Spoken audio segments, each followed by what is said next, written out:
Hello and welcome to episode 46 of the Clackmannanshire Women for Independence podcast. This week we have some highlights from the Holyrood debate on the internal market and the threat that it poses to all of our welfare in Scotland. We have a quick visit to the virtual coffee shop, and we also hear from Leslie Riddick with some tips on how to get your messages across in what's a very crowded media, and she had a fantastic phrase, jump on the moving horse. So we'll hear more about that. And also we have an update on a new programme that is coming on to Indylive.radio, which should be of interest to all Yes groups. But first, a few thoughts on the subject of holidays, which came up a little surprisingly during the First Minister's coronavirus briefing. Simon Johnson from the Telegraph. Good afternoon, First Minister. I'm sure you were delighted to see from the front page of this morning's Daily Mail the Prime Minister heeding your advice to take staycation in Scotland. But I understand a Visit Scotland marketing campaign has not been extended to England yet. I just wondered whether that should be done, given obviously it's such an important market and the industry is struggling so much. And as a second question, I just wondered whether you would feel comfortable having a holiday in England at the moment, given the prevalence of the virus there. Unfortunately, I'm not having the opportunity to get a holiday anywhere right now. I don't criticise anybody, incidentally, for taking a holiday. That's not the purpose of this comment. But my place and job right now is here in the Scottish Government headquarters, given what the country is living through right now and the volatility we face. So I'm not anticipating taking a holiday in Scotland, England or anywhere else for the foreseeable future. No doubt much to the chagrin of my family, but there you go. On the Visit Scotland point, look, people in England are welcome in Scotland, always have been, always will be, and there is no dubiety, no debate about that. But we're in a global pandemic where we have to be careful about whether or not we are encouraging people to come from other parts of the world to Scotland right now, based on prevalence of the virus. And decisions around the Visit Scotland campaign in England were taken, as I understand it, around the time we were seeing some outbreaks in the north of England. And there's a difference between saying people are always welcome, but during a pandemic, we might not be actively marketing and encouraging people to come to Scotland from any other country in the same way we would do in normal times. And these are just basic public health driven decisions that we're having to take right now as we try to get and keep an infectious virus under control.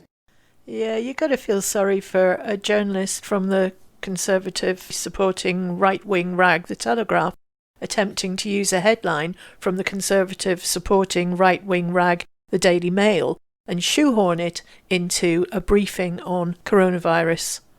They could have saved themselves the bother and just had a look at Marina Hyde in The Guardian, who starts her column by giving enormous thanks to the Daily Mail for tracking down Boris Johnson to a clifftop Scottish cottage.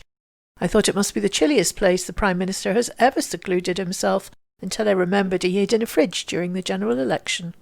She also commented that even now, as the Union looks in deep trouble, the only thing he can think of offering Scotland is to go there privately and do nothing in it. What ho, bonny Scotland, let me slide my leisure time into you.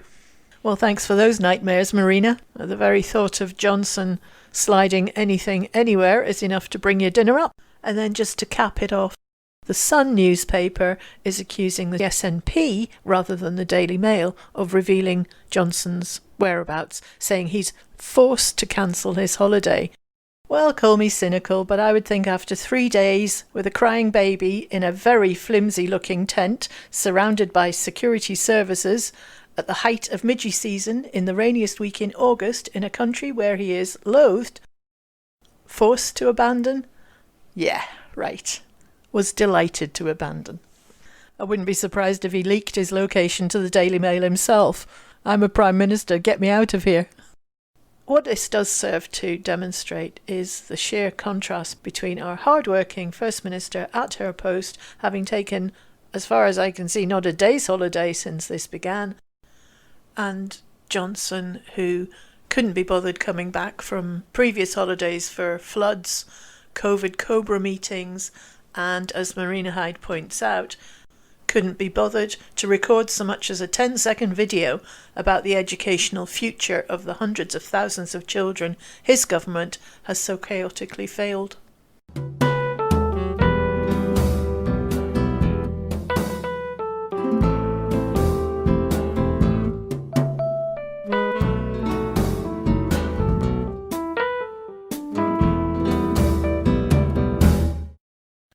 Next, we're going to pay a visit to Holyrood and drop in on a couple of the best speeches from the debate on the UK's proposals that there should be a concept called an internal market, which essentially means an unelected committee nominated by the Conservative government at Westminster has an effective veto over any legislation or regulations that Holyrood wants to enact on the grounds that they might be detrimental to the integrity of the internal market. So this is utterly undemocratic, and of course the Tories were the only group in Holyrood to be defending the UK government's position.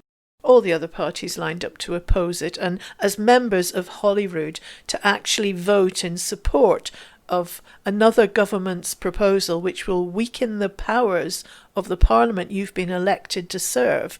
I do not know how Tory MSPs sleep at night. I really don't. However, here are two of what I thought were the best speeches of the day. First is Patrick Harvey of the Greens, and the second is Mike Russell's summing up. And as I think I've mentioned before, Mike Russell is my favourite. Now can I call Patrick Harvey, please, to close for the Greens. 6 minutes, Mr Harvey.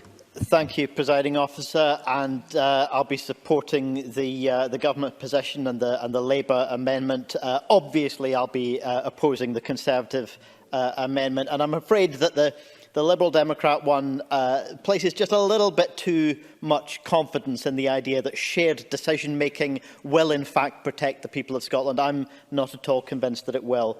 I suppose it was pretty much inevitable that today's debate would involve at least one or two rants about separatists, and that name being thrown across the chamber from people who support the Brexit project, apparently calling us separatists without either self-awareness or irony.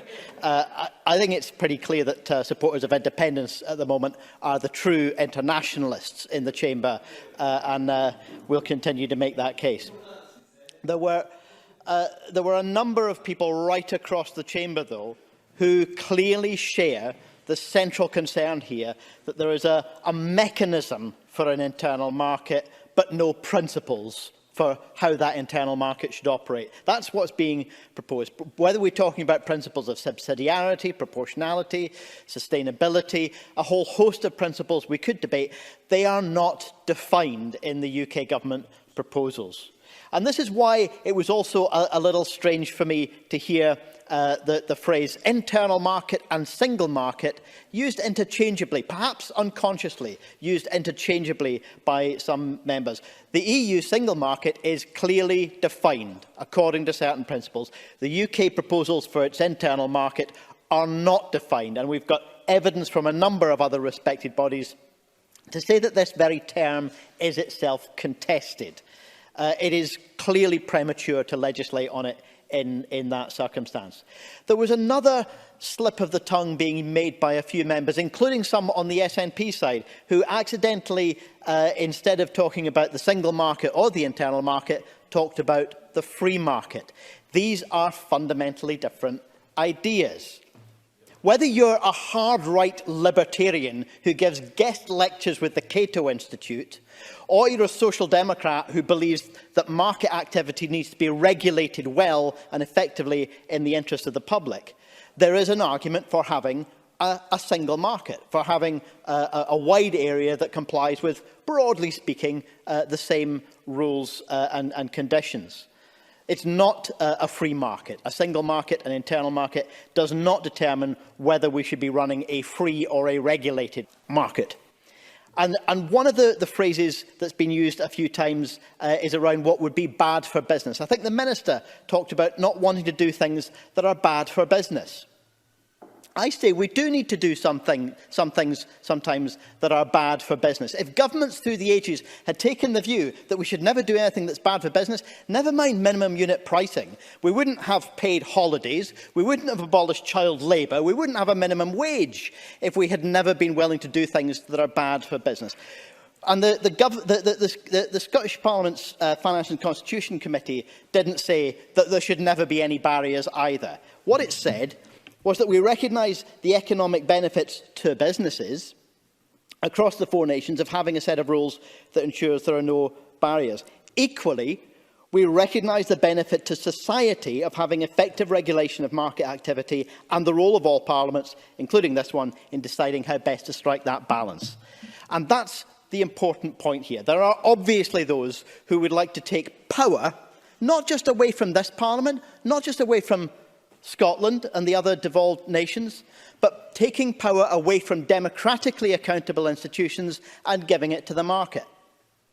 And there are those of us who believe the whole economy ought to be democratically accountable. But it is for elected parliaments to decide how best to strike that balance.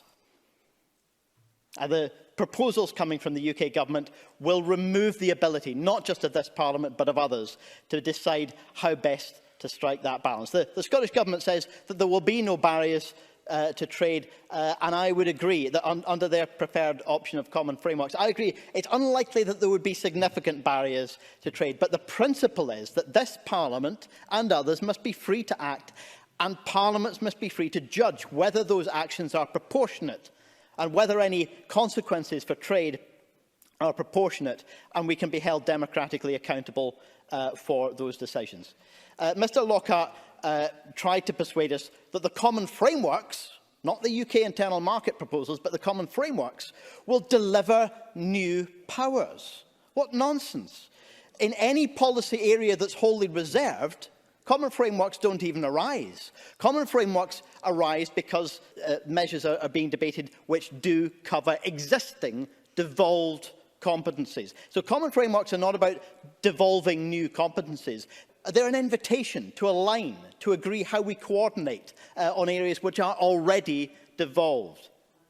Adam Tompkins, I think, did recognise my central concern that we have the design of a mechanism for an internal market without the appropriate principles being attached. And I hope that he'll vote accordingly. I hope that if the UK government continue with their current proposals, he will oppose them if they're unchanged.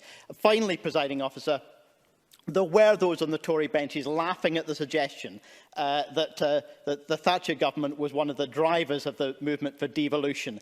I think it's very clear that that was the case. And if they can't bring themselves now to defend devolution and Scotland's democracy, what we chose over 20 years ago, if they insist on cutting the powers of Scotland's Parliament without the permission of Scotland's people, in the interest of a free market extremist ideology, they will drive ever more people toward one inescapable conclusion, that Scotland can, must and will govern itself. Thank you. I now call Michael Russell to close the Scottish Government Cabinet Secretary. 10 minutes or thereabouts, please. Thank you, Presiding Officer. And as ever with a debate like this, there have been some really good contributions and there have been some dire contributions.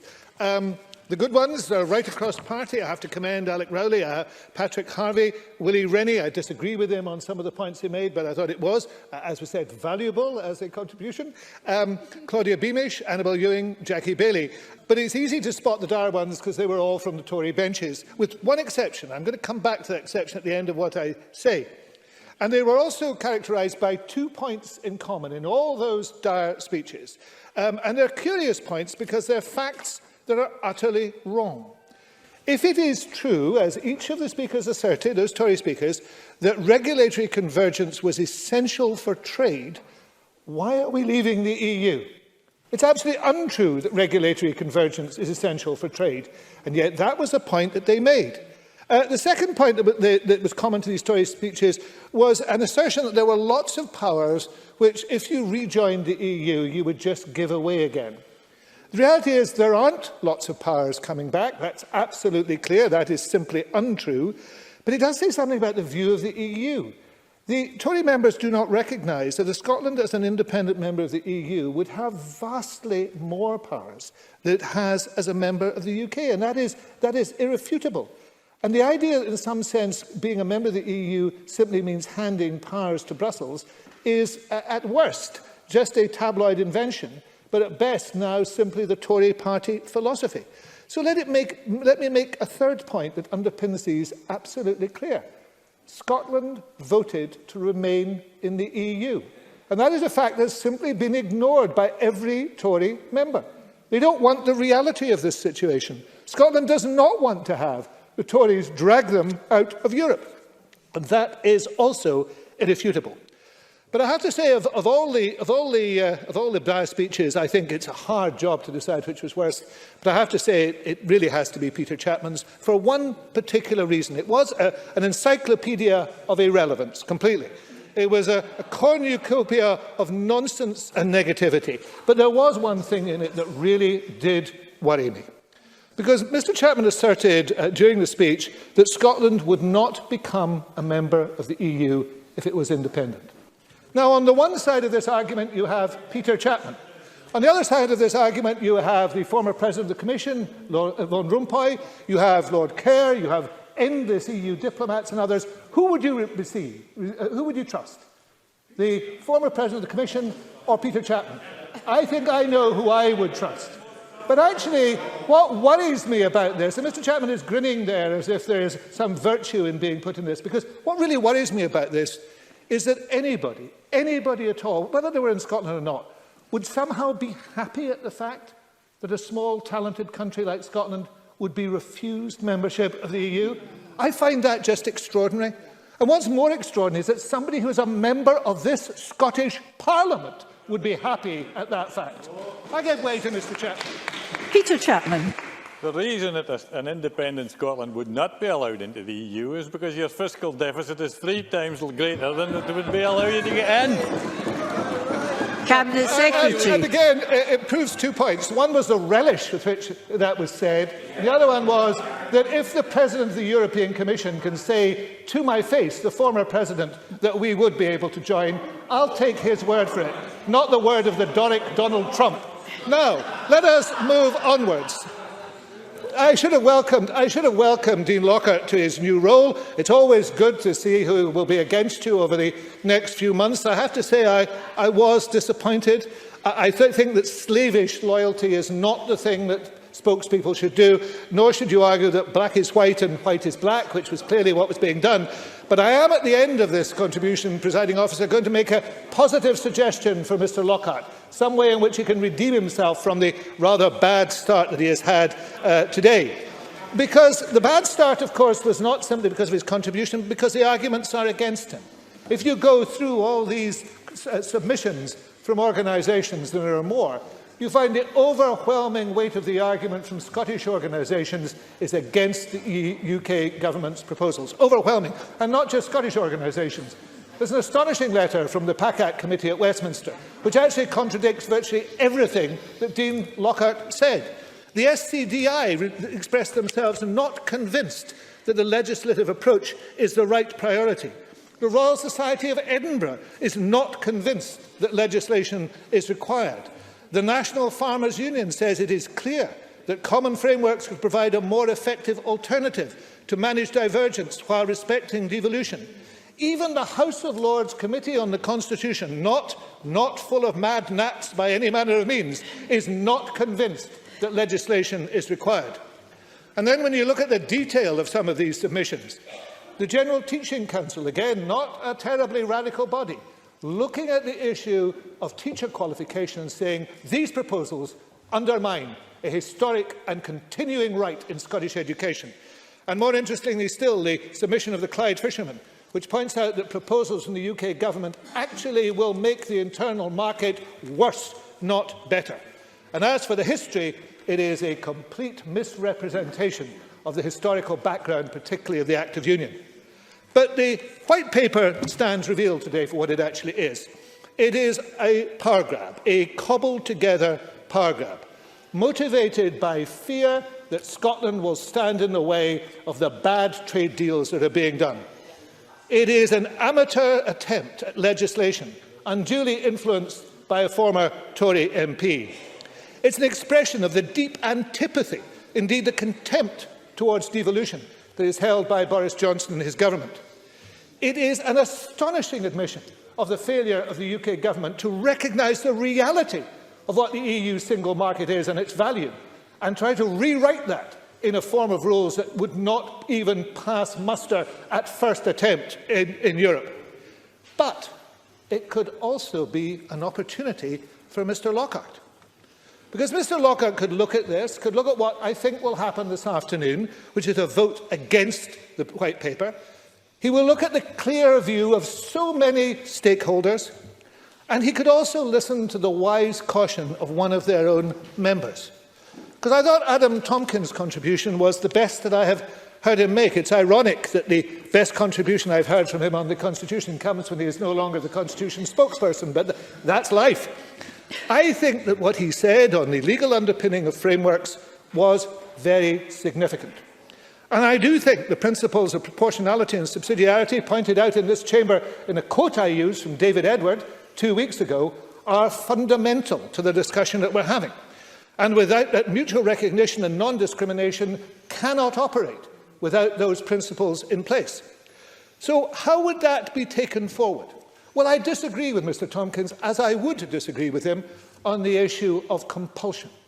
I do not think there is a place in this for compulsion, but there is a place in this for agreement, as I indicated to the committee last week, and I will indicate again here. I have never said that we should not work and use the frameworks as the foundation for the future. In fact, I've always said that that's what we should do. And that is why my officials have worked so hard to establish the frameworks. I hope Mr Lockhart will correct the record in what he said that we did not take part in framework discussions, because we did. So in these circumstances, I will give way. The record will show that I withdrew our officials from the discussions on the internal market because I believed, and I was right to believe, that these would lead to a proposal that would undermine devolution. It has proved exactly as I said it would. Indeed, I should be thanked for having taken that action. But I have never walked away from the discussion of frameworks. And if there is a will in the UK government not to impose upon this Parliament or the Welsh Assembly or the Northern Irish, but to sit down and continue the discussion of frameworks, as I said to the committee last week, I make another offer, which is, of course, there will be no changes. I believe that these proposals are a set of proposals looking for a problem which doesn't exist, but there will be no changes to the arrangements that take place. Those frameworks will operate as if they were in place until they are in place. And that is something I would commit myself to, and I'm sure other governments would do that too. So here's an opportunity for Mr Lockhart. He doesn't seem yet willing to take it, but I hope he will. Let him go to the people for whom he speaks elsewhere and say to them, look, this is the wrong set of proposals. And it's not just Scottish Parliament that says it, though it says it. It is the vast range of stakeholders in Scotland. Let us find a better way forward. Cometh the hour, cometh the man. Today that man is Adam Tompkins. I hope his own party are listening to him.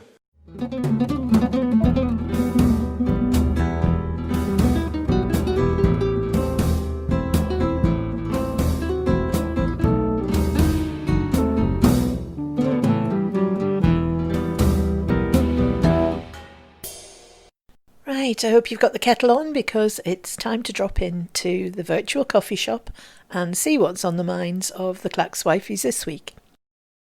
Hi Tracy, how you doing? Yeah, I'm okay. Yourself? Good, thank you. Looking out at the miserable weather thinking, what happened to our summer? I think we were all inside, were we not? Yes, and now we're allowed out, we're still inside. Hello, good morning. I've got here. Yay! Yeah. Last week I had 2 grandsons staying. Fab. We had to keep isolated from Lindsay and Tam and them because my 2 had come from Yorkshire. We had to keep them all apart, you know. It's just being careful, you know. I mean, equally, the others hadn't left their house for a week before they came to us because they knew they were coming and they were trying not to, you know, make sure there was no contact with anybody else. And the thing is, like, the boys have been in, all right, the oldest one, he's okay, but the younger one, I mean, he was actually 12 a few days before he came, but I said, for the visit, you're 11. He said, okay. I mean, a few days are not going to matter, you know. Not going to make any difference. And the thing is, you could sort of treat him okay, you know. So, morning. Good morning. Good morning. Happy birthday for last week. Oh, thank you. Joining the 60s club, dear. Yes, it's wonderful, isn't it? Do you feel empowered? I do. Not particularly, let's be honest. All the things we could have got all those years ago don't seem to be available to people like you and I. No, I was looking into the bus pass, and you can't get one of those until the pandemic's over. I think it's to do with the manufacture of them. Actually, I must check back and see if that's changed. It was a month ago or so that I looked. But I should have got mine from April. Not that I've been on a bus since April. And see, the gyms and the pools are opening on the 31st. There's been quite a hoo-ha from Scottish Swimming. Obviously, I've been watching it and been getting quite cross, actually. The parents who've got kids either in clubs or in development squads have been, frankly, unsympathetic and pretty bolshy on the Scottish Swimming website. I mean, I would recommend you going in and just having a scan through, because actually it's very anti-Scottish government. It's quite extraordinary. Really? And that's it. That is bizarre, because that's going against the trend of... Well, you've got to remember that elite level sport, the cost, you usually ending up with people being fairly middle class. Speaking to those involved in Scottish Swimming, they say it's a small minority, but when you look on the site, you would think it was a majority because they're very, very vocal. I'm still not entirely sure that going back into the pool is the answer for non-elite swimmers, because there's thousands of them. Clubs have hundreds and hundreds of competitive swimmers. And I just don't understand how they can possibly sort that out, and how do they social distance. But however, kids are back at school. So I suppose that's part of the reasoning for it. And I would prefer to see people exercising than being in pubs. That's another story. Well, that's for sure. I mean, our local swimming club that I'm in, they're talking about having a maximum of 16 people in at a time, which quite often on a normal night there's less than that in. But they've got 4 lanes, so they're thinking 4 people to a lane, which is fine while everybody's in movement. But not everybody can swim for 40 minutes without a break. And what you normally happen is people get to the end, and that's never mind how they're going to arrange the changing rooms, which we're still not sure of. They have to turn up clothed and then go home to shower. I'd still rather be in there and moving than sitting in this chair and expanding, because that's all that's happening. I tell you what, our grandsons who came up from Yorkshire they went home on Monday. They were very impressed with the way Scotland is doing things. They could see a difference, could they? Yeah. I was very proud of them. They said, don't worry, we're going to be wearing our masks all the time we are out. One's 20 and one was just 12. But they both said this. And we had one day we went to see the Kelpies, and they were really good and keeping social distance. But he said he wished that people down in England were doing it. Isn't that fascinating, the way people's perception from England of what we're doing? It's probably better than what we're doing, actually. I was out in the shopping centre, not the Stirling Mills yesterday, which is open air, with shops around it. And there's a lot of people wandering around between shops with their masks on. So I don't think it's starting to become more commonplace, I think. One of those things that a lot of people now are starting to realise, well, you might as well, you're going from one shop to another, you might as well keep your mask on and just go round, And if it's the price of keeping the place open and unlocked down, then, small price to pay, really. I find myself losing the plot, though, with people. It's very distinctly marked out in Thistle Centre, which I have to go into fairly regularly. It's marked which way you go. It's all one-way systems. And there's always 3 or 4 who just cannot... how they cannot see when the entire movement is against them. But, there are folk, say the 18 to 20-year-old lot, or old men who invariably don't wear masks. Our gym has just emailed saying that they're opening as well from the end of August. And I was talking to my friend who I normally go to the gym with, and we were both saying we're not ready to go back to the gym yet. Fingers crossed that Lynn and Neil, who are across in Skye, managed to make it across to Applecross to give Boris a bit of a heebie-jeeb. Do we think he's there? I just spotted that earlier and thought, this could be funny. Do we think he's there, though? Because there's been all sorts of rumours that he's in rehab or that he's in Greece, because it was his father's 80th birthday this week. Yeah. And actually, because we're such a small country, word always gets out. Somebody can always see that. So I just find it strange. I mean, there was the talk that he was at the Fairmount. Yes. So he's presumably moved from there. I mean, even if they're in a tent in Applecross, they're still going to have some protection there, and the shiny black cars and the blokes, you would think. And somewhere like Applecross, I mean, that would stand out a mile. Yeah, absolutely. It does seem highly unlikely. Well, if they are there, I'm quite sure that Neil and Helen will find a way. I've just seen a picture on Twitter that I think Janie Godley had posted, and it's a picture of, I can't describe it as a tent, it looks more like a sheet. What I can only describe as Benny from Crossroads standing next to it with a woolly hat. And apparently this is our Prime Minister. That would make sense, though. He is a sort of Benny character. And meanwhile, I don't think it's us that's putting out PPE contracts at millions a pop.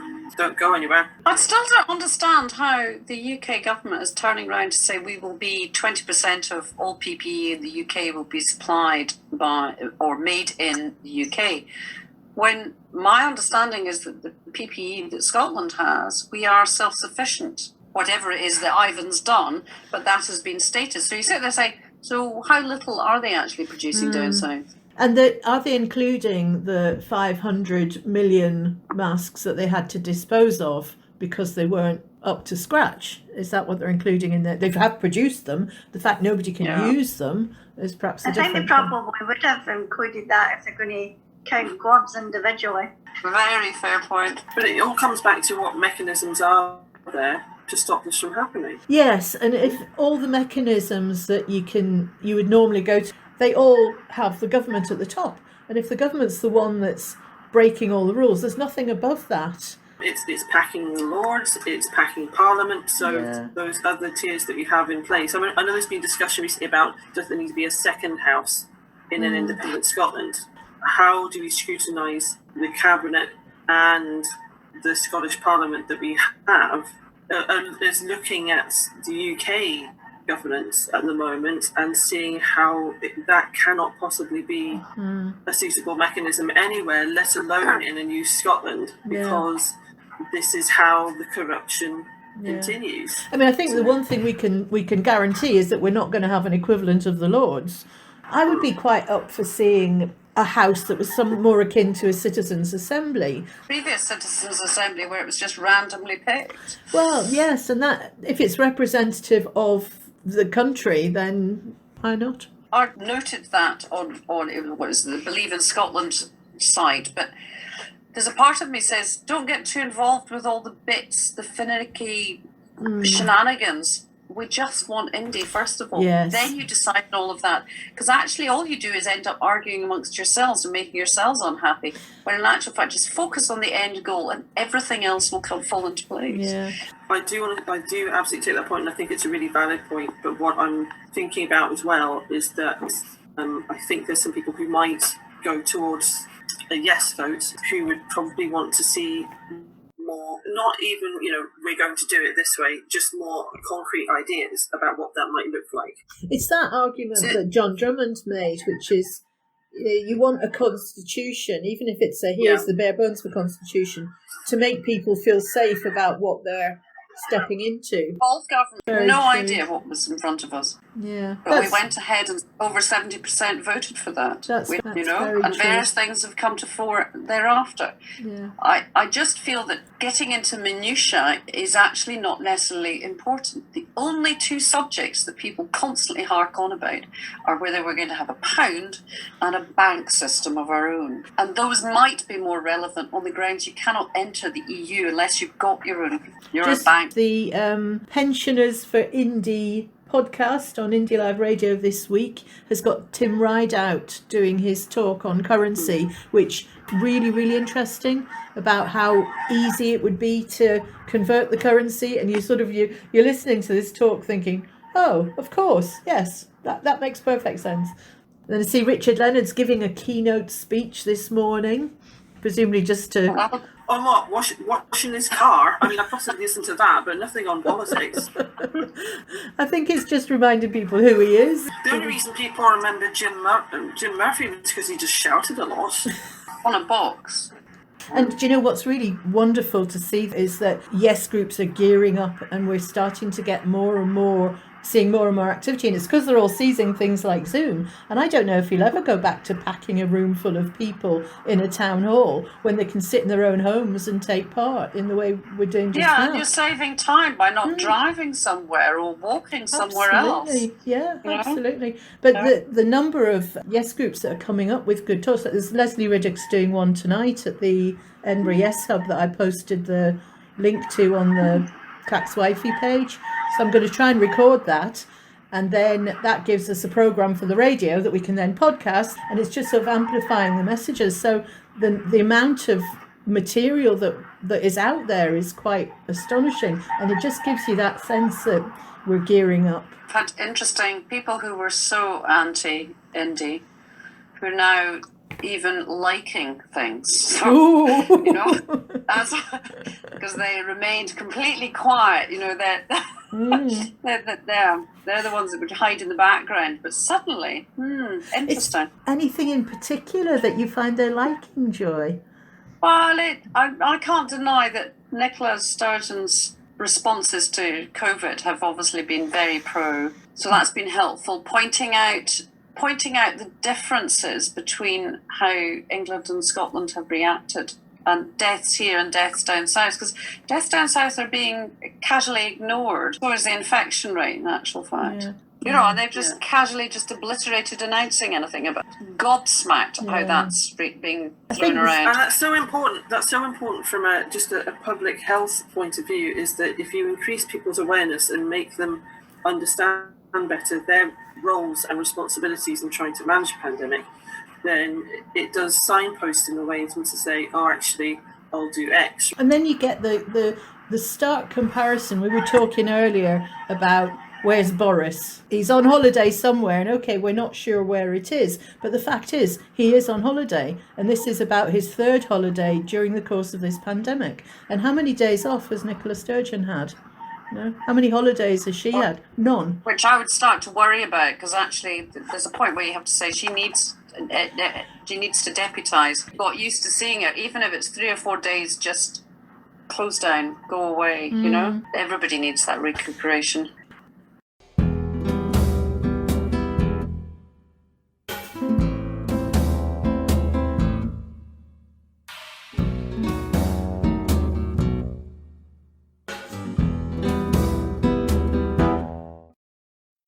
We mentioned there in the coffee shop section about the Leslie Riddick event at the Edinburgh Yes Hub put on, which I did dial into. It was a very interesting event, and there was a particular section where we were talking about how to get noticed in the media. Came up in the context of a kind of letter writing campaign, but I thought there's a very interesting bit of advice that Leslie gave us there. If you remember one of our earlier podcasts, episode 40, available on Podbean and YouTube, we were talking to Peter Rolfe about how the grassroots can start winning the media war. And I think this is another really useful bit of that jigsaw puzzle. I don't know, we've got this little letter writing campaign going, and we've managed to get some letters published.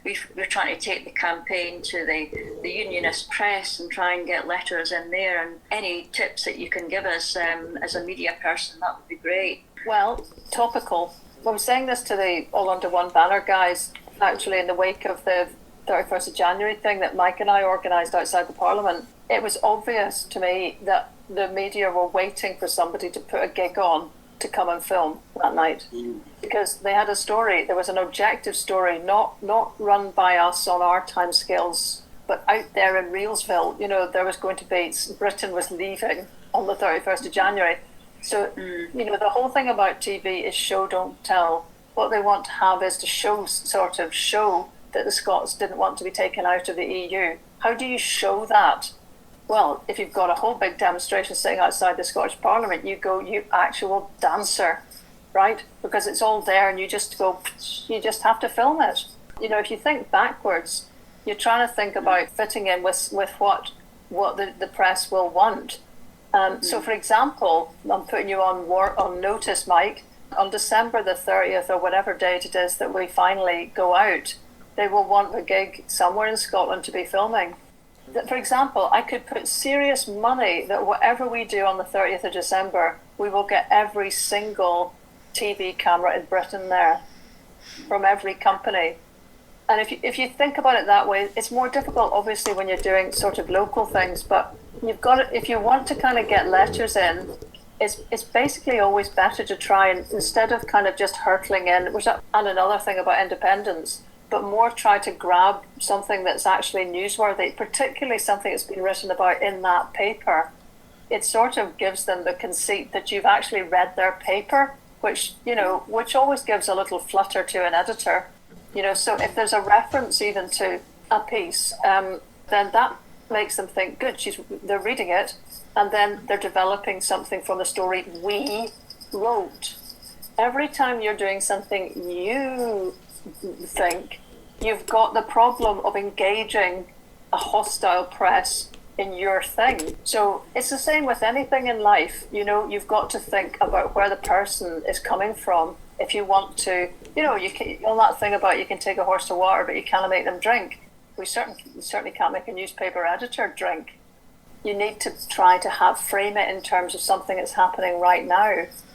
Mm-hmm. So that's the key thing to do. Look at whatever's the top story running and think about a letter to the paper about that, which finally gets round to your point, about independence.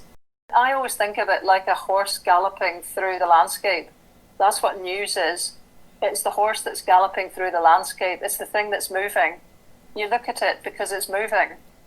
And the easiest way to get somewhere is to jump on the horse.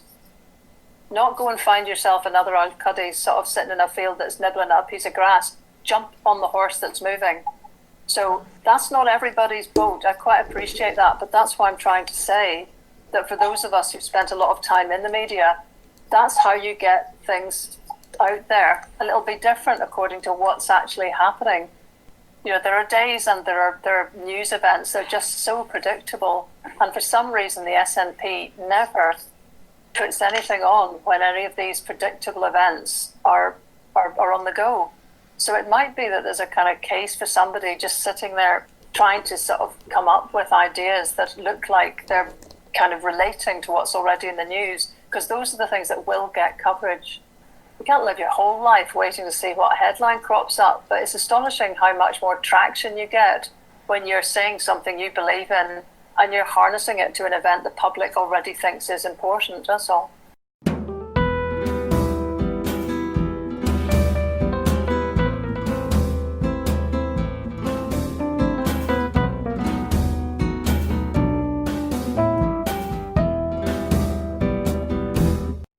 You'll be able to hear the whole of that event on Indylive Radio's news show, which is called Yes Group Spotlight.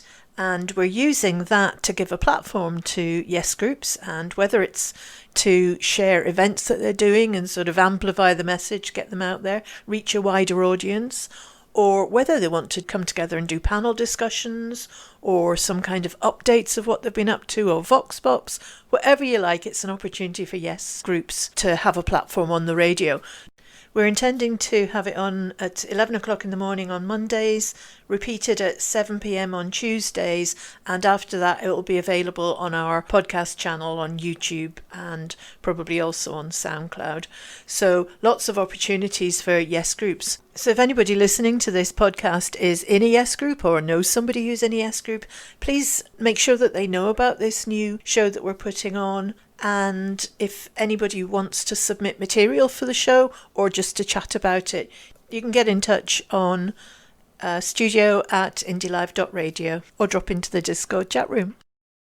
That's about it for this week. I will leave the video clips from the Holyrood speeches in the YouTube playlist for Clacks WFI podcast if anybody wants to have a look at them. So thanks for listening, and we'll catch you all next time.